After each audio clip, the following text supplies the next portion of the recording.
live from the National News Studio, Sri Lanka.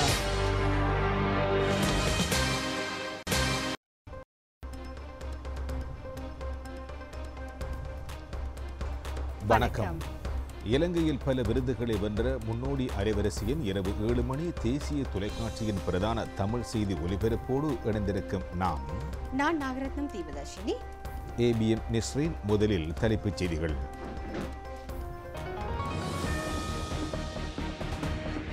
சர்வதேச சுற்றுலாத்துறை தலைமைத்துவ மாநாடு ஜனாதிபதி தலைமையில் கொழும்பில். மனிதவள முகாமைத்துவத்தை இலகுபடுத்தும் நோக்கில் வெப்தளம் அறிமுகம். தேசிய சேமிப்பு வங்கி பொது திருச்சேரிக்கு 6 பில்லியன் ரூபாய் பங்கு லாபத்தை நன்கொடையாக கையளிப்பு. கண்டியில் அமைக்கப்பட்டுள்ள 4வது ஆரோக்கியா உடல்நல மத்திய நிலையம் மக்களிடம் கையளிப்பு. அமெரிக்காவில் அரசு அலுவல்களை மூடிவிடும் பணிகள் 2வது நாளாகவும் முன்னெடுப்பு.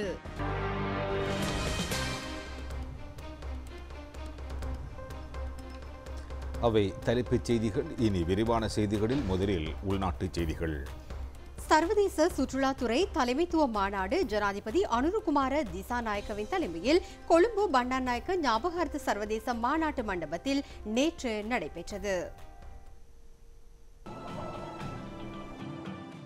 உலக சுற்றுலா தின கொண்டாட்டத்திற்கு இணையானதாக மாகாண மட்டத்திலிருந்து தேசிய மட்டம் வரையிலான பாடசாலை போட்டிகள், ஆராய்ச்சி ஒன்றியங்கள் மற்றும் கைத்தொழில் கண்காட்சிகள் என்ற வகையில் செப்டம்பர் மாதம் முழுவதும் நடைபெற்ற நிகழ்ச்சி தொடரின் நிறைவினை குறிக்கும் முகமாக இந்த மாநாடு ஏற்பாடு செய்யப்பட்டிருந்தது. வெளிநாட்டு தூதுவர்கள், உயர் ஸ்தானிகர்கள், சுற்றுலா தொழில்துறையின் தரப்பினர்கள் மற்றும் உள்நாட்டு வெளிநாட்டு புத்திஜீவிகள் உள்ளிட்ட குழுவினர் இதில் பங்கேற்றிருந்தனர். இலங்கை சுற்றுலா தொழில்துறையின் எதிர்காலம், சுற்றுலா புத்தாக்கம் மற்றும் உறவுகள் எனும் தலைப்பின் கீழ் தூதுவர்கள், உயர் ஸ்தானிகர்கள் உள்ளிட்ட கீர்த்திமிக்க சர்வதேச நிபுணர்கள் ஒன்றிணைந்த உரையாடல் ஒன்றும் இந்த மாநாட்டிற்கு இணையாக நடாத்தப்பட்டது. அகில இலங்கை பாடசாலை சுற்றுலா கழகத்தின் மாகாண போட்டிகளில் வெற்றி பெற்ற மாணவர்களுக்கு விருதுகளும் சான்றிதழ்களும் வழங்கப்பட்டதோடு சுற்றுலாத்துறையில் தலை சிறந்தவர்களை பாராட்டி விருது வழங்குதலும் நிகழ்ச்சியில் அடங்கியிருந்தது. ஜனாதிபதிக்காக நினைவு சின்னமும் வழங்கப்பட்டது. විශේෂයෙන්ම සංචාරක ශේෂ්ත්‍රය දියුණු කිරීමේදී ඒ සඳහා අවශ්‍ය වෙන නව පර්යේෂණයන්, නව සොයාගැනීම්, ඒ වගේම තාරුණ්‍ය සංචාරක ශේෂ්ත්‍රයට ප්‍රවේශ කිරීම. அமைச்சர் விஜித ஹேரத் கருத்து தெரிவிக்கையில், சுற்றுலா தொழில்துறையை விருத்தி செய்கையில் அதற்கு அவசியமான புதிய ஆராய்ச்சிகள், புதிய கண்டுபிடிப்புகள், அதே போலவே இளைஞர்கள் சுற்றுலாத்துறையில் பிரவேசித்தல், புத்தாக்கங்களூடாக சுற்றுலாத்துறையில் தர ரீதியான மேம்பாட்டினை ஏற்படுத்துதல் என்பவை எமது நோக்கமாகும். எமது நாட்டு பொருளாதாரத்தின் இலக்கினை நிறைவு செய்ய சுற்றுலாத்துறை பாரிய பங்களிப்பினை வழங்கி வருகிறது. ஏற்கனவே 2.2 பில்லியன் டாலர்களை விஞ்சிய வருமானத்தை இவரிடத்தில் பெற்றுள்ளோம். சுற்றுலா பயணிகளின் வருகை வரலாற்றில் முதல் தடவையாக செப்டம்பர் மாதத்தில் வருகை தந்த அதிகூடிய எண்ணிக்கையை பதிவு செய்துள்ளது. அந்த எண்ணிக்கை 1,58,971 ஆகும். தற்போது நாங்கள் 17,25,000 விஞ்சிய சுற்றுலா பயணிகள் இலங்கைக்கு வருகை தந்திருக்கிறார்கள். எமது கலாசார விளிமியங்களை பாதுகாக்கத்தக்கதாக எமது சுற்றுலாத்துறையை மேம்படுத்துவதே எமது நோக்கம். அதன் தரத்தை வீழ்ச்சியடைய செய்வித்து எண்ணிக்கையை மாத்திரம் அதிகரிக்க வேண்டியதன் தேவை எமக்கில்லை. எமது கலாசாரத்தை பாதிக்கின்றவற்றை நாங்கள் செய்ய மாட்டோம். எந்த விதத்திலும் ஓரின செயற்கையில் ஈடுபடுகின்ற சுற்றுலா பயணிகளை நாட்டிற்கு வரவழைக்க வேண்டிய அவசியம் எமக்கு இல்லை. அவ்வாறான கொள்கையும் எம்மிடமில்லை. இவ்வளவு பெருந்தொகையான சுற்றுலா பயணிகள் இலங்கைக்கு வருகையில், தரமான ஐரோப்பிய சுற்றுலா பயணிகள் இலங்கைக்கு வருகையில், வருமானம் துரிதமாக அதிகரித்து வருகையில் அப்படிப்பட்ட தேவை எமக்கு ஒருபோதும் ஏற்பட மாட்டாது என்று குறிப்பிட்டார்.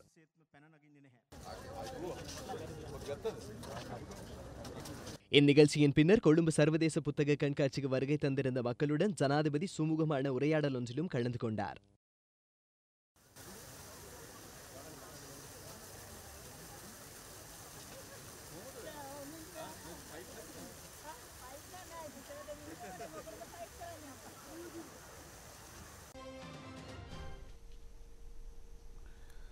அரசு சேவையின் மனிதவள முகாமைத்துவத்தை மிகவும் வசதிப்படுத்தும் நோக்கத்துடன் புதிய வெப்தளம் ஒன்று அறிமுகம் செய்யப்பட்டுள்ளது.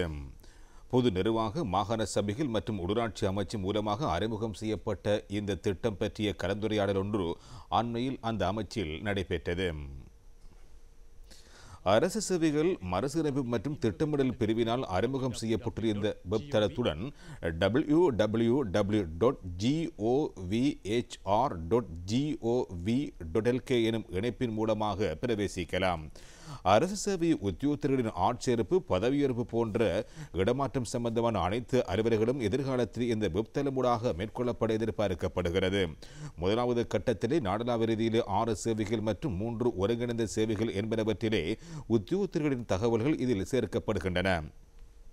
எதிர்வரும் டிசம்பர் மாதமளவில் ஒட்டுமொத்த அரசு சேவையினதும் மனிதவளம் பற்றிய விவரமான தகவல் கோப்பு ஒன்றை இந்த வெப்தளத்தின் ஊடாக பேணி வரவே திட்டமிடப்பட்டுள்ளது. இன்றளவில் இலக்காக கொள்ளப்பட்ட சேவைகளைச் சேர்ந்த உத்தியோகத்தர்கள் ஏறக்குறைய 170% வெப்தளத்திலே பதிவு செய்துள்ளார்கள். அரசு சேவையின் வருடாந்த இடமாற்றத்துக்காக ஓரளவு இணையதள வசதிகளை பயன்படுத்திய போதிலும் அது முறை சார்ந்த வகையில் இயங்கவில்லை. இந்த வெப்தளம் வினைத்திறன் கொண்டதாக இயங்குவதன் மூலமாக பொது நிர்வாக அமைச்சுக்கு அரசு உத்தியோகத்தர்களை முறை சார்ந்த வகையிலும் வினைத்திறன் கொண்டதாகவும் முகாமை செய்வதற்கான ஏழுமை கிடைக்கும் என அதன் செயலாளர் எஸ். ஆலோக பண்டார சுட்டிக்காட்டினார். தேசிய சேமிப்பு வங்கி பொது திரைச்சேரிக்கு 6 பில்லியன் ரூபாய் பங்கு லாபத்தை கொடையாக வழங்கியுள்ளது. சம்பந்தப்பட்ட காசோலை அண்மையில் திரைச்சேரி செயலாளர் கலாநிதி ஹர்ஷன சூரிய பெருமவிடம் கையளிக்கப்பட்டது. 2024 ஆண்டுக்கான தேசிய சேமிப்பு வங்கி தனித்துவமான பெறுபேறுகளை பெற்றுள்ளதென அதன் பணிப்பாளர் சபை சுட்டிக்காட்டியுள்ளது.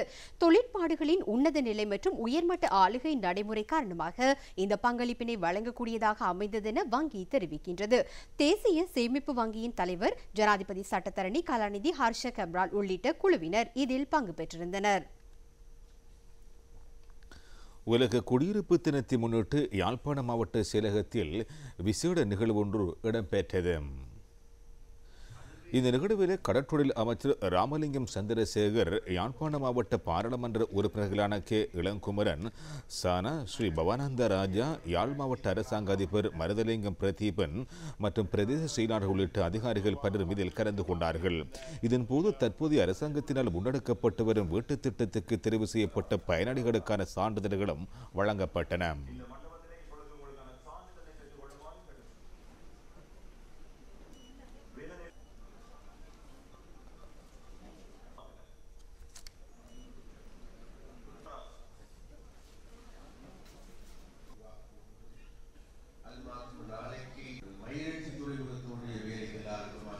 எங்களுடைய அரசாங்கம் பல்வேறு வேலை திட்டங்களை முன்னெடுத்து வரும். விசேடமாக எங்களுடைய கிராமங்களில் இருக்கின்ற வீதிகளை எடுத்துக்கொண்டாலும் சரி, சிறிய தொழில் முயற்சியாளர்களை ஊக்குவிக்கின்ற வேலைகள் எடுத்துக்கொண்டாலும் சரி, வீதிகளை அமைக்கின்ற வேலை எடுத்துக்கொண்டாலும் சரி, குளங்களை அமைக்கின்ற வேலைகள் எடுத்துக்கொண்டாலும் கூட அனைத்து செயற்பாடுகளும் இன்றைக்கு மிக துரிதமாக முன்னெடுக்கப்பட்டு வருகிறது. கொழும்பு துறையில் இருக்கின்ற இறங்குத்துறைக்கான நடவடிக்கைகள் ஆரம்பமாக இருக்கின்றது. மயிலட்டி துறைமுகத்தினுடைய வேலைகள் ஆரம்பமாக இருக்கின்றது. பரந்தன் கமிகளை மீண்டும் ஆரம்பிக்கான நடவடிக்கை ஆரம்பமாக இருக்கின்றது. அதே போன்று இங்கு இருக்கின்ற விவசாயிகளுடைய வேலைகளுக்கு ஊக்குவிப்பு வேலைகள் முன்னெடுப்பதற்கான நடவடிக்கைகள் ஆரம்பமாக இருக்கின்றது. அந்த வகையில் எங்களுடைய அரசாங்கம் பல்வேறு சமூக நலத்திட்டங்களை முன்னெடுத்து வருகிறது. கிளிநொச்சி போலீஸ் பிரிவுக்குட்பட்ட திருவையாறு மகா வித்தியாலயத்தை சேர்ந்த ஆசிரியர் ஒருவர் தற்கொலை செய்து கொண்டுள்ளதாக தெரிவிக்கப்படுகின்றது. இந்த ஆசிரியர் கிளிநொச்சி சென்ட் தெரேசா மகளிர் கல்லூரியின் ஆசிரியர் விடுதியில் தங்கியிருந்த நிலையில் தனக்கு தானே தீமூட்டி தற்கொலை செய்து கொண்டுள்ளதாக தெரிவிக்கப்படுகின்றது. குறித்த சம்பவம் தொடர்பான பிரேத பரிசோதனையின் பின்னர் சடலம் உறவினர்களிடம் கையளிக்கப்படும் என்று கிளிநொச்சி போலீசார் தெரிவித்துள்ளனர். இது தொடர்பான மேலதிக விசாரணைகளை கிளிநொச்சி போலீசார் முன்னெடுத்து வருகின்றனர்.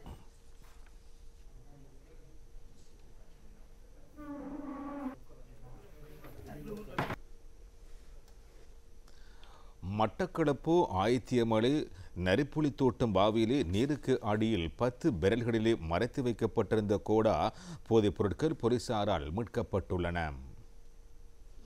இவ்வாறு நீருக்கு அடியிலே சூட்சமான முறையிலே மறைத்து வைக்கப்பட்டிருந்த சுமார் 18 லட்சம் மில்லி லிட்டர் கோட்டா போதைப் பொருட்களை ஆயத்தியமலை போலீசார் கைப்பற்றியதுடன் சந்தேக நபர்கள் தப்பியோடுவதாக தெரிவிக்கப்படுகின்றது. இந்த பிராந்தியத்திலே கசிப்பு உற்பத்தி அதிகரித்து வரும் நிலையிலே போலீசார் முன்னெடுத்த திடீர் சுற்றி வளைப்பின் போதே இந்த போதைப் பொருட்கள் கைப்பற்றப்பட்டுள்ளன. கைப்பற்றப்பட்ட போதைப் பொருட்கள் ஏறாவூர் சுற்றுலா நீதிமன்றத்திலே கையளிக்கப்பட்டுள்ளதாக போலீசார் தெரிவித்துள்ளனர்.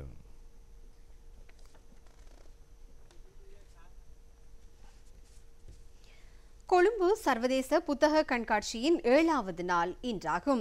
இன்றும் புத்தக கண்காட்சி நடைபெறுகின்ற பண்டாரநாயக்க மாநாட்டு மண்டப வளாகத்திற்கு பெருந்திரளான மக்கள் வந்து கொண்டிருக்கிறார்கள். இது தொடர்பான தகவல்களை செய்திப்பிரிவைச் சேர்ந்த காயத்ரி கோபிசுதன் கொழும்பு பண்டாரநாயக்க ஞாபகார்த்த சர்வதேச மாநாட்டு மண்டபத்திலிருந்து வழங்குகின்றார்.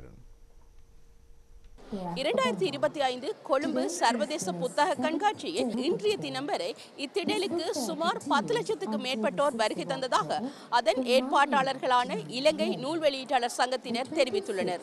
வருடந்தோறும் ஒழுங்கு செய்யப்படுகின்ற இந்த கண்காட்சிக்கு அதிகளவானோர் வருகை தருவது வழமையாகும். கடந்த காலங்களில் சுமார் 15 லட்சத்துக்கு மேற்பட்டோர் வருகை தந்த நிலையில் இம்முறையும் மேலும் அதிகரிக்கலாம் என ஏற்பாட்டாளர்கள் தெரிவித்துள்ளனர். வருடந்தோறும் சுமார் 10 லட்சத்துக்கு மேற்பட்டோர் வருகை தருவது வழமை. இம்முறை அதனையும் விட மிக அதிகளவானோர் வருகை தருவார்கள் என எதிர்பார்க்கப்படுகின்றது. பாடசாலை உபகரணங்கள், கவிதை, கட்டுரைகள், விஞ்ஞானம், சமையற்கலை முதல் வெளிநாட்டு எழுத்தாளர்களின் புத்தகங்கள் முதலான அனைத்து காட்சி கூடங்களும் காணப்படுகின்றன. இவற்றிற்கு மிக அதிகளவான விலைக்கழிவு வழங்கப்பட்டுள்ளமை விசேட அம்சமாகும். அரசு தொலைக்காட்சியினராகிய தேசிய தொலைக்காட்சி நிறுவனத்தினரின் காட்சி கூடம் ஒன்றும் இங்கு ஸ்தாபிக்கப்பட்டுள்ளமை விசேட அம்சமாகும். இந்த கண்காட்சி கூடத்திற்கு வருகை தரும் பார்வையாளர்களுக்காக விஷன் கேர் நிறுவனத்தினரால் வழங்கப்பட்டுள்ள இலவச வவுச்சர் ஒன்றும் வழங்கப்படுகின்றமை விசேட அம்சமாகும். உண்மையிலுமே சந்தோஷமாக இருக்குது. என்ன சொன்னால் இப்படி ஒரு புக் ஃபேர்ஸ் கண்காட்சி இருக்கிற நேரம் நாங்கள் எல்லாருமே வந்து ஒரு இடத்துல நாங்கள் பார்க்கும்போது எங்களுக்கு ஈஸியாகவும் இருக்குது. ஸோ தமிழ் புக்ஸ் எல்லாம் இப்போ நாங்கள் கிளம்புக்கு வர நான் வந்து மொனராகலை, ஸோ மொனராகலேருந்து இங்கே வந்திருக்கிறேன். ஸோ அது ரொம்ப சந்தோஷமாக இருக்குது. ஸோ இந்த மாதிரி ஒரு வருஷமும் செய்கிறது பாராட்டுக்குரியது. நல்ல க்ரௌட் உண்டு. எந்த வருஷமும் வந்து கொண்டிருக்கு இந்த எக்ஸிபிஷனுக்கு. இப்போ எங்கட பிள்ளைகளோடையும் வேறு கல்யாணம் முடிக்க முந்திலேருந்து வர இது எக்ஸ்பேண்ட் ஆகிக்கொண்டு போகுது. இன்ஷா அல்லாஹ் தொடர்ந்து வரணும் என்று நான் எதிர்பார்க்கிறேன். இங்கே வந்து ஸ்டோரி புக்ஸ், மற்றது எக்ஸசைஸ் புக்ஸ், ஸ்டேஷனரி எல்லாமே ஒரு டிஸ்கவுண்ட்ஸில் கிடைக்கிறதால நாங்கள் ஏறக்குரிய பர்ச்சேஸாக இதை பண்ணுறோம். இப்போ 2 புக் எடுத்துகிட்டு உள்ளுக்கு போயிருக்காங்க. நான் வெயிட் பண்ணி கொண்டிருக்கிறேன். அதால் ஒவ்வொரு வருஷமும் இங்கே நிச்சயம் வருவோம். எந்த வருஷமும் இந்த எக்ஸிபிஷனுக்கு வர புக்ஸ் எல்லாம் மற்ற கடைகளுக்கு எடுக்கிற பார்க்க இங்கே நல்ல லோ ப்ரைஸ்க்கு கணக்கு புக்ஸ் இருக்குது. ஒவ்வொரு டைம் போடுறது இந்த மாதிரி கொஞ்சம் பெருசாக போட்டுக்கணும். ஸ்கூட்டியாக மொத்தமாக பார்க்கும்போது தமிழ் புத்தகங்கள் சரியாக மாதிரி குறைவாக இருக்குது எண்ணிக்கையில். தொடர்ந்து நடந்து நல்ல கண்டிப்பாக புத்தகம் வாசிக்கிறார்கள் இருக்காங்க. அதனால் தொடர்ந்து நடக்கணும், தமிழ் புத்தகங்கள் இருக்கணும். வாசிப்பு கலாச்சாரம் என்பது மக்கள் மத்தியிலே குறைந்து கொண்டு போகின்ற ஒரு கருத்து இருக்கின்றது தொலைபேசி வந்தது காரணமாக. ஆனாலும் மக்களுடைய ஆர்வத்தை பார்க்கின்ற போது, மாணவர்களுடைய ஆர்வங்களை பார்க்கின்ற போது வாசிப்பின் நோக்கு அவங்களுடைய விருப்பத்தை காட்டிக் கொண்டிருக்கின்றார் என்பது இங்கே வருகின்றது பார்க்க முடியுமா இருக்கின்ற அதிகமான மக்கள் தொடர்ந்து வருகை தந்து கொண்டு இருக்கின்றார்கள்.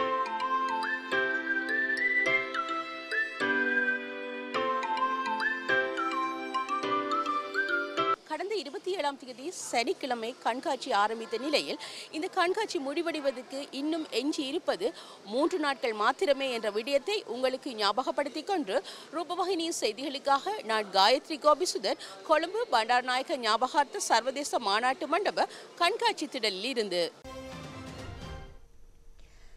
நாட்டில் வீழ்ச்சியடைந்த பொருளாதாரத்தை மீள கட்டியெழுப்புகின்ற அதே வேளையில் எல்லா விதத்திலும் சீரழிந்துள்ள சமூகத்தை மீண்டும் குணப்படுத்துகின்ற பொறுப்பினை அரசாங்கம் ஏற்றுக்கொண்டுள்ளதாக ஜனாதிபதி அனுரகுமார திசாநாயக்க தெரிவித்துள்ளார். போதைப்பொருள் வியாபாரம் மற்றும் ஆயுத பலம் காரணமாக சமூகம் பாரிய அழிவினை நோக்கி இழுத்து போடப்பட்டுள்ள இருள் சூழ்ந்த ஆட்சிக்கு முற்றுப்புள்ளி வைத்த அரசாங்கம் முன்வைத்த காலை ஒருபோதும் பின்வைக்க மாட்டாது என ஜனாதிபதி வலியுறுத்தியுள்ளார். சிஎம் மகாநிகாயவின் அஸ்கிரி மகாவிகாரை தரப்பின் புத்தம் புதிய அனுநாயக்கர் அதிசாங்கிக்குரிய நாரம்பனாவே ஆனந்த தேரருக்கு ஸ்ரீசான்று பத்திரத்தை கையளிக்கின்ற தருணத்தில் கலந்து கொண்டு ஜனாதிபதி இதனை தெரிவித்தார். புண்ணிய உற்சவம் கண்டி வரலாற்று சிறப்புமிக்க மகுள் மண்டபத்தில் இன்று இடம்பெற்றது. புதிய அனுநாயக்க தேரருக்கு ஸ்ரீ சான்று பத்திரம் ஜனாதிபதியினாலேயே அன்பளிப்பு செய்யப்பட்டது. அனுநாயக்க தேரரால் ஜனாதிபதிக்கு நினைவு சின்னம் ஒன்றும் வழங்கப்பட்டது.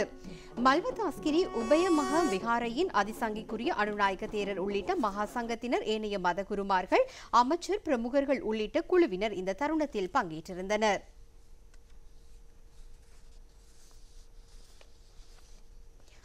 கல்வி சீர்திருத்தங்களின் ஊடாக பிரிவினாக்களின் கல்வியின் தரத்தையும் முன்னேற்றுவதே எதிர்பார்ப்பாகும் என பிரதமர் கலாநிதி ஹரிணி அமரசூரிய தெரிவிக்கின்றார். பிரிவன் குரு பிரதீபா பிரணாம 2025 பாராட்டு விழாவில் கலந்து கொண்டே அவர் இதனை தெரிவித்துள்ளார். கல்வி, உயர்கல்வி மற்றும் தொழிற்கல்வி அமைச்சின் பிரிவினா கல்வி பிரிவினால் இந்த விழா ஏற்பாடு செய்யப்பட்டிருந்தது. நாடு பூராவிலும் அமைந்துள்ள 825 பிரிவினாக்கள் மத்தியிலிருந்து அளவுகோல்களின் அடிப்படையில் அதிகூடிய புள்ளிகளை பெற்ற 50 பிரிவினாதிபதி பிக்குமார்களுக்கும் இல்லற துறவர பிரிவினா ஆசிரியர்கள் 100 பேருக்காகவும் இதன்போது பாராட்டு சான்றிதழ்கள் வழங்கப்பட்டன. பிரதமர் கலாநிதி ஹரிணி அமரசூரிய கருத்து வெளியிடும் போது திறமைகளை பாராட்டி திறமை அடிப்படையில் பலவிதமான சாசன பதவிகளை வழங்குதல் எமது கலாச்சாரத்தின் ஒரு பகுதியாகும். கல்விக்கு அவசியமான அந்த பண்புகள் அனைத்தும் பௌத்த மதத்தில் எமக்கு போதிக்கப்படுகின்றது. எவ்வாறு ஒழுக்கத்தை பேணி வருவது, போதனைகள் என்றால் என்ன, பரிவிறக்கம் என்றால் என்ன, அன்பினூடாக எப்படி ஒருவரிடம் மாற்றத்தை ஏற்படுத்தலாம், தீயவர்களாக இருப்பினும் அவற்றை எவ்வாறு நல்வழிப்படுத்துவது என்பதை எமது புத்த தர்மம் சிறப்பாக போதிக்கின்றது. எனவே எமது பிரிவினா கல்வியில் அவற்றை பாதுகாத்து முன்கொண்டு பயணிக்கின்ற அதே வேளையில் காலத்திற்கு ஏற்ற வகையில் மேற்கொள்கின்ற கல்வி சீர்திருத்தங்கள் மூலமாக கல்வியின் நிலை மாற்றத்தை எவ்வாறு பிரிவினா கல்வியிலும் ஏற்படுத்துவது என்பது பற்றிய உரையாடலை உங்கள் முன்வைக்கின்றேன். அந்த உரையாடலூடாக எமது பிரிவினா கல்வியை முன்னேற்றி பாதுகாக்க எம்மால் முடியும் என நான் நம்புகின்றேன் என்று தெரிவித்தார். அஹிம்சையின் தந்தை என போற்றப்படுகின்ற மகாத்மா காந்தியின் 186வது ஜனன தினத்தின் நிமித்தம் பாராட்டு விழா ஒன்றும் நேற்று பிரதமர் கலாநிதி ஹரிணி அமரசூரியவினதும் இந்திய உயர்ஸ்தானிகர் சந்தோஷ் ஜாவினதும் தலைமையில் நடைபெற்றது. மகாத்மா காந்தியால் சமாதானம், அஹிம்சை மற்றும் மனிதாபிமானத்திற்கான ஈடேற்றப்பட்ட அளப்பரிய சேவையை பாராட்டும் பொருட்டு அலரி மாளிகையில் அமைக்கப்பட்டுள்ள காந்தி சிலைக்கு இதன்போது மலரஞ்சலி செலுத்தப்பட்டது. 2025ஆம் ஆண்டுக்கான காலநிலை செயல்பாடுகள் பற்றிய மாநாட்டின் நிறைவு விழாவும் அண்மையில் பிரதமர் கலாநிதி ஹரிணி அமரசூரியவின் தலைமையில் இடம்பெற்றது. காலநிலை மாற்றங்களுடன் அமைந்தொழுகுவதற்கான ஒருங்கிணைந்த நீர் முகாமைத்துவ கருத்திட்டத்துடன் UNDP-யுடன் கூட்டாக கமத்தொழில், கால்நடை வளங்கள், காணி மற்றும் நீர்ப்பாசன அமைச்சினால் இது ஏற்பாடு செய்யப்பட்டிருந்தது. வெண்கம் புபுதுவ என்று அழைக்கப்படுகின்ற இந்த 7 வருட கருத்திட்டம் மூலமாக கிரீன் கிளைமேட் நிதியத்தின் ஒத்துழைப்புடன் 7 மாகாணங்களை உள்ளடக்கி காலநிலை மாற்றங்கள் மற்றும் எல்லைசார் நிகழ்வுகளுக்கு உலர் வலயத்தின் சிறிய தோட்ட சொந்தக்காரர்களின் அமைந்தொழுகல் ஆற்றலை பலப்படுத்துவதை நோக்கமாக கொண்டு இது அமுலாக்கப்பட்டது. இதனூடாக அறிமுகம் செய்யப்பட்ட உலகளாவிய காலநிலையுடன் அமைந்தொழுகுவதற்கான இயலுமை பற்றிய எடுத்துக்காட்டுகள், தேசிய கொள்கைகள் மற்றும் சமுதாய மட்டத்திலான தீர்வுகளுக்காக பிரயோகிக்குமாறே பிரதமர் இதன்போது காலநிலை ஆர்வலர்களுக்கு அழைப்பு விடுத்தார். அமரர் மகாத்மா காந்தியின் 156வது ஜனன தினம் மட்டக்களப்பில் அனுஷ்டிக்கப்பட்டது. மட்டக்களப்பு காந்தி பூங்காவிலே அமைந்துள்ள மகாத்மா காந்தி நினைவு தூபிக்கு அருகாமையிலே இந்த ஜனன தின நிகழ்வு இடம்பெற்றது. மட்டக்களப்பு காந்தி சேவா சங்கத்தின் ஏற்பாட்டில் இடம்பெற்ற நிகழ்விலே மகாத்மா காந்தியின் திருவுருவச் சிலைக்கு மலர் மாலை அணிவிக்கப்பட்டு அஞ்சலியும் செலுத்தப்பட்டது. காந்தி சேவா சங்கத்தின் தலைவர் கலாநிதி செல்வேந்திரன் தலைமையில் இடம்பெற்ற இந்த நிகழ்விலே மட்டக்களப்பு மாநகர சபையின் மேயர் சிவம் பாக்கியநாதன் பிரதிநிதியாக கலந்து கொண்டார்.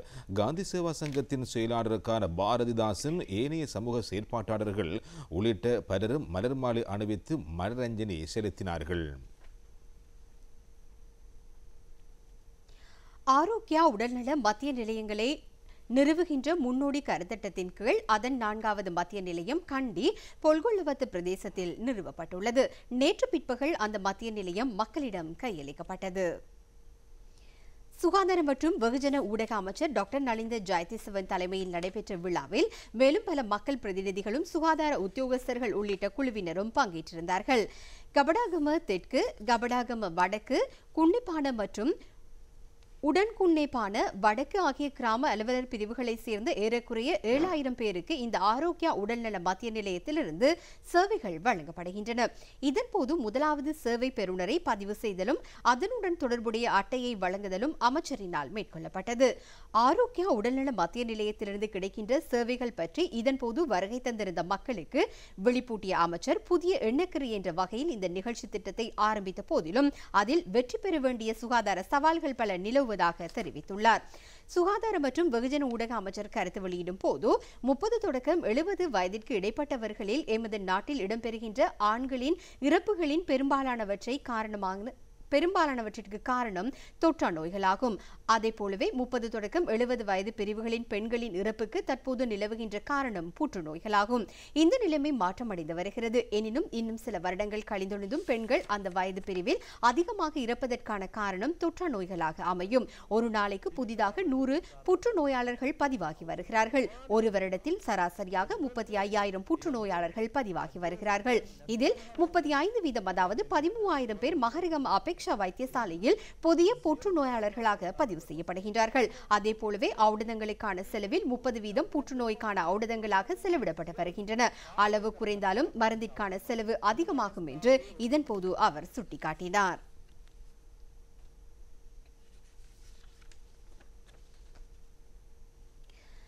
பேரேவாவியை நீர்சார் விமான நிலையமாக பாவித்து கட்டுநாயக்கவிற்கும் கொழும்பிற்கும் இடையில் மீண்டும் விமான பயணங்களை ஆரம்பிப்பதற்கான தொடக்க வைபவம் இன்று அமைச்சர் பிமல் ரத்நாயக்கவின் பங்கேற்புடன் நடைபெற்றது.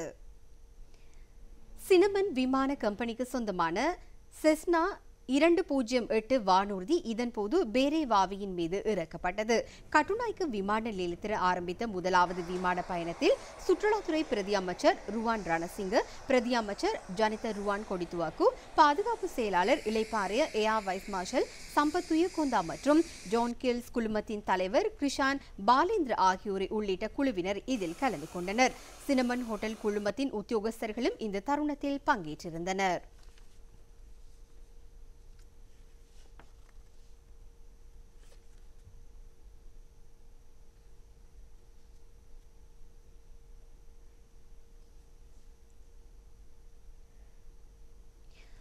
வடமாகாணத்தில் பெற்றுக்கொள்ளப்படும் பப்பாசி பழ அறுவடையை மத்திய கிழக்கு நாடுகளில் சந்தைகளுக்கு அனுப்புவதன் ஊடாக விவசாயிகள் மற்றும் வர்த்தகர்கள் அதிகளவில் லாபம் ஈட்டி வருவதாக தெரிவிக்கப்படுகிறது. வடமாகாணம், யாழ்ப்பாணம், வவுனியா, மன்னார், முல்லைத்தீவு மற்றும் கிளிநொச்சி ஆகிய மாவட்டங்களில் சுமார் 20,000 ஏக்கர் காணி பரப்பில் பப்பாசி பழ செய்கை மேற்கொள்ளப்படுவதுடன் அவற்றின் அறுவடை தற்போது முன்னெடுக்கப்பட்டு வருகின்றது. குறிப்பாக இம்முறை பப்பாசி பழ செய்கையில் கிடைக்கப்பெறும் அறுவடையில் அதிகரிப்பு ஏற்பட்டுள்ளதை அவதானிக்க முடிந்துள்ளது. மேலும் தற்போது 1 கிலோ பப்பாசி பழத்தின் விலை 50 ரூபாய் தொடக்கம் 70 ரூபாய் வரை அதிகரித்துள்ளது. கொழும்பு, கண்டி உள்ளிட்ட பகுதிகளில் உள்ள சந்தைகளுக்கு இவை அனுப்பப்படுகின்றன.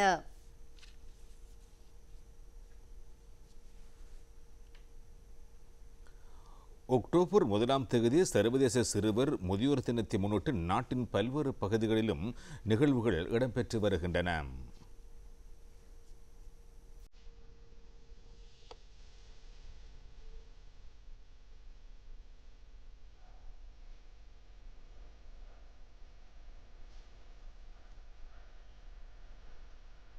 உலக சிறுவர் தினத்திற்கு இணைவாக மகரகம மதஸ்கியா முன்பள்ளி சிறுவர்களின் நிகழ்வுகளும் இடம்பெற்றன. அந்த வகையில் சின்ன சிறு குழந்தைகளின் கைவண்ணத்தில் உருவான கைவினைப் பொருட்களின் கண்காட்சி ஒன்று பாடசாலை வளாகத்தில் இன்று ஒழுங்கு செய்யப்பட்டிருந்தது.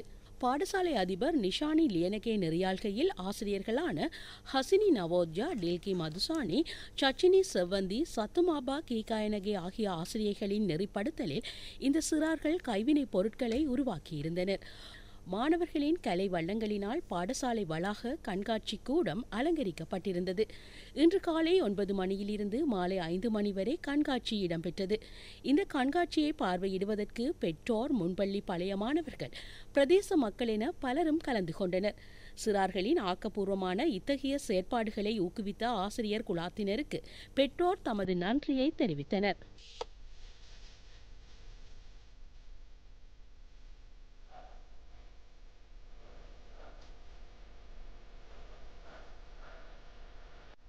மட்டக்களப்பு காத்தான்குடி பிரதேச செயலகத்தில் பிரதேச செயலாளர் நிகாரா மவுதீன் ஏற்பாட்டிலே காத்தான்குடி பிரதேச செயலக சமூக சேவை உத்தியோகத்தர்கள் SAC நஜிபுதீன் தலைமையில் புதிய காத்தான்குடி மதுரியா பள்ளிவாசல் மண்டபத்தில் சிறுவர் மற்றும் முதியோர் தின நிகழ்வுகள் இடம்பெற்றது. இந்த நிகழ்வில் விசேட ஆன்மீக உரையை காத்தான்குடி பெரிய ஜும்மா பள்ளிவாசலின் பிரதம இமாம் ஷேக் MMM இல்ஹாம் ஃபலாஹி நிகழ்த்தினார். இது வெளியில் ஒரு சந்ததியை உருவாக்கிய ஒரு சந்ததியை பாராட்டுவோம் எனும் துணிப்புரையின் கீழில் இவரிடத்துக்கான சர்வதேச முதியோர் தினம் இறக்காமம் பிரதேச செயலகத்தில் ஏற்பாடு செய்யப்பட்டிருந்தது. முதியோரை பாராட்டி கௌரவிக்கும் நோக்கில் இது இடம்பெற்றது. இறக்காமம் பிரதேச செயலக சமூக சேவைகள் உத்தியோகத்தர் ஷபிக் தலைமையில் இடம்பெற்ற நிகழ்வில் பிரதேச செயலாளர் MSM ரஸான் பிரதிநிதியாக கலந்து கொண்டார். காரதீவு சுகாதார வைத்திய பிராந்திய பணிமனை வைத்திய அதிகாரி தலைமையில் சிறுவர் தினத்தை முன்னிட்டு காரதேவ் விஷ்ணு வித்யாலய மாணவர்களுக்கு விழிப்புணர்வு ஊட்டும் நிகழ்வு டாக்டர் தஸ்லிமா பஷீர் தலைமையில் இடம்பெற்றது.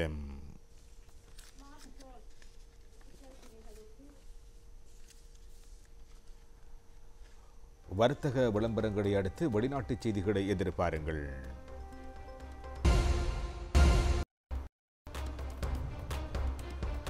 இனி வெளிநாட்டு செய்திகள். அமெரிக்க அரச அலுவல்களை மூடிவிடுகின்ற பணிகள் இரண்டாவது நாளாகவும் மேற்கொள்ளப்பட்டு வருகின்றன. பெடரல் அரசாங்கத்தின் பகுதியளவிலான செயலிழப்பினை நிறைவு செய்தல் சம்பந்தமாக அமெரிக்க செனட் சபை உறுப்பினர்கள் இணக்கப்பாட்டிற்கு வர தவறியுள்ளமை பதிவாகியுள்ளது. ரிபப்ளிகன் கட்சியினரும் டெமோக்ராட்டிக் கட்சியினரும் தொடர்ச்சியாக இரண்டாவது நாளாகவும் ஒருவரையொருவர் குறை கூறிக்கொண்டு இருப்பதோடு இன்னமும் செலவுகள் சட்டத்தை நிறைவேற்றிக் கொள்ள தவறியுள்ளனர். புதிய சுகாதார சேவைகள் செலவினங்களுக்காக அரசாங்க நிதியங்களை $1.5 டிரில்லியன் வரை அதிகரித்தல் சம்பந்தமாக டெமோக்ராட்டிக் கட்சியை சேர்ந்தவர்கள் சட்டமூலத்திற்கு ஆதரவாக 53 வாக்குகளையும் எதிராக 47 வாக்குகளையும் பெற்றதன் மூலமாக அது தோல்வியடைந்துள்ளது. அனைத்து ரிபப்ளிகன் கட்சியினரும் மீண்டும் இந்த சட்டத்திற்கு எதிராக தமது வாக்குகளை அளித்தமை இதற்கான காரணமாகும். சட்டம் நிறைவேற்றப்பட குறைந்தபட்சம் 60 வாக்குகள் கிடைக்க வேண்டும். இதன் காரணமாக ஒரு சில அரசாங்க சேவைகள் செயலிழந்துள்ளதோடு அத்தியாவசிய ஊழியர்களுக்கு பின்னர் பணத்தை வழங்குவதாக வாக்குறுதி அளித்ததால் சம்பளமின்றி சேவைக்கு சமூகமளிக்க இணங்கியுள்ளதாகவே சர்வதேச ஊடகங்கள் குறிப்பிடுகின்றன. இது சம்பந்தமாக ஜனாதிபதி டொனால்ட் ட்ரம்ப் டெமோக்ராட்டிக் கட்சியினர் மீது கடுமையாக குற்றம் சுமத்தி வருகிறார். டெமோக்ராட்டிக் கட்சியின் கட்டுப்பாட்டின் கீழ் உள்ள மாநிலங்களுக்கு வழங்கப்படுகின்ற நிதி ஏற்பாடுகளை வெட்டிவிடுவதாக அவர் தெரிவித்துள்ளார். அனாவசியமான ஆட்களை அகற்றுவதாக இந்த வாய்ப்பினை பயன்படுத்திக் கொள்ள வேண்டும் எனவும் ஜனாதிபதி மேலும் தெரிவித்துள்ளார். ரஷ்ய ஜனாதிபதி விளாடிமிர் புட்டின் இந்தியாவுக்கு உத்தியோகபூர்வ விஜயம் ஒன்றை மேற்கொண்டுள்ளார். ரஷ்ய ஜனாதிபதி டிசம்பர் 5 மற்றும் 6 ஆகிய 2 நாள் மாநாடு ஒன்றில் பங்கேற்பதற்காக இலங்கை வருகை தர உள்ளதாக இது சம்பந்தமான இந்திய அரசாங்கம் அறிவித்துள்ளது. இந்திய தேசிய பாதுகாப்பு ஆலோசகர் அஜித் டோபால் கடந்த ஆகஸ்ட் மாதத்திலே மெக்சிகோவுக்கான உத்தியோகபூர்வ விஜயத்தின் போது மேற்கொண்ட தீர்மானத்துக்கு இணங்க இந்த உயர்மட்ட உத்தியோகபூர்வ விஜயம் பிரகடனம் செய்யப்பட்டது. ரஷ்யாவுக்கும் இந்தியாவுக்கும் இடையிலான வர்த்தக தொடர்புகள் சம்பந்தமாக அமெரிக்காவின் எதிர்ப்பு தெரிவிக்கப்பட்டு வருவதோடு இந்த விஜயம் தொடர்பாகவும் பல்வேறு கருத்துக்கள் வெளியிடப்பட்டுள்ளன. ரஷ்யாவிடமிருந்து எண்ணெயை கொள்வனவு செய்தல் சம்பந்தமாக இந்தியாவுக்கு அமெரிக்கா அபார தீர்வை வரியை விதித்ததன் பின்னர் இந்த நாடுகளுக்கு இடையிலான உறவுகள் மென்மேலும் பலமடைந்து வருவதாக இரு நாடுகளதும் அரசியல் விமர்சகர்கள் சுட்டிக்காட்டியுள்ளார்கள்.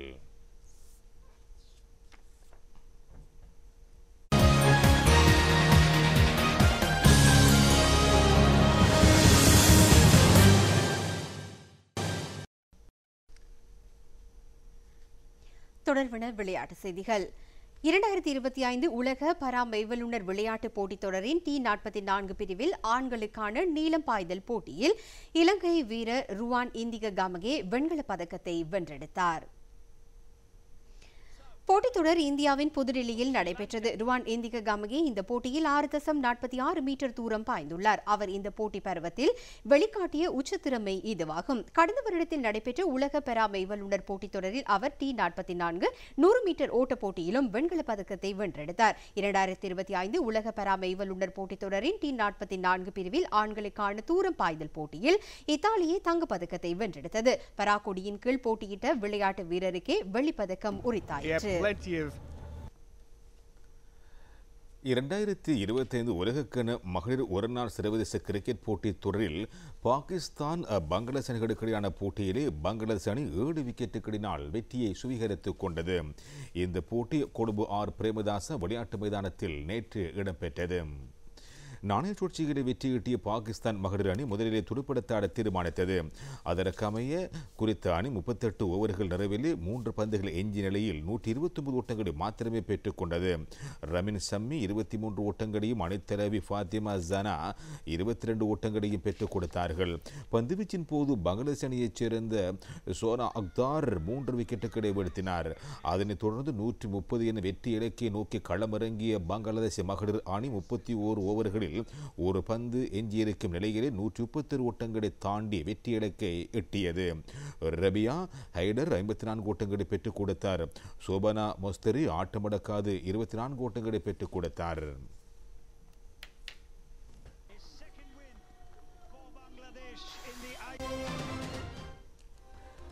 இத்துடன் தேசிய தொலைக்காட்சியின் பிரதான செய்திகள் நிறைவடைந்தன. மீண்டும் நாளை இரவு 7 மணிக்கு தேசிய தொலைக்காட்சியின் பிரதான செய்திகளுடன் சந்திப்போம். எமது செய்தி அறிக்கையை நேத்ரா டிவி யூடியூப் தளம் மூலமாகவும் ரூபவாகினி தமிழ் நியூஸ் ஃபேஸ்புக் மூலமாகவும் பார்வையிடலாம். வணக்கம். வணக்கம்.